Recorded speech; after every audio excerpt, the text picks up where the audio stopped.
ท้องกระไทยมาแต่แถวเมืองพีนเขาได้หนิใจมากมาหอเซโน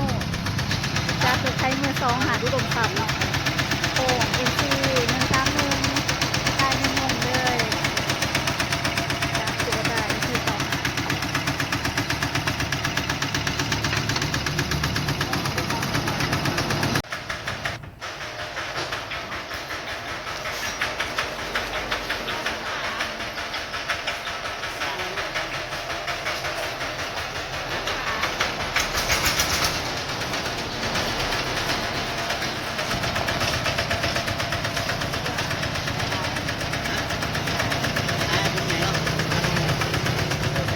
เห็นมอกทางเมื่อไหร่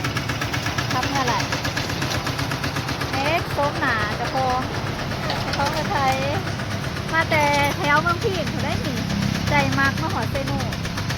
จากตึกไทยเมืองสองหาดุดมทรัพย์เนาะโอ่งเอ็นซี131ได้ยังงงเลยจากตึกได้ที่สอง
อีกแล้วเด้อโคมพร้อมด้วยอุปกรณ์เนาะเป็นโคม NC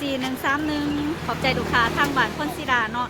เมืองจำพรแข้งสวรรณเขตเนาะเป็นกระไดติดตามหานเข้ามาลนแล้วเพิ่นว่ามื้อนี้มาจัดไปเด้อครบสุดแต่ว่าเพิ่นมีจักแล้วบ่ได้เอาจักเนาะอุปกรณ์ครบสุดโคมNC 131เป็นข้องรุ่นเก่างามๆเดิมๆเด้อนี่ประวัติสมัยว่างามถึกใจตามหามาลนแล้วโค้งนี่หาซื้ออยิ่ใช้กันยากมันจัดเด้ออยู่หันอุดมทรัพย์การเกษตรเนาะเด้อใครตายไปกันมากก็มาแวะเบิ่งได้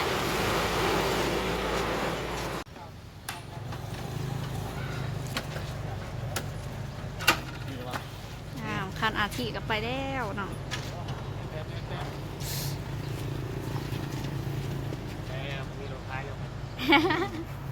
คือว่ายังจมอยู่เนาะอันนี้เบิร์ดเอาซื่อ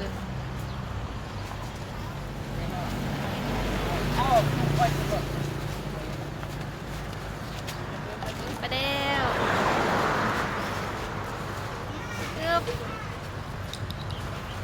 2,000นครปากเส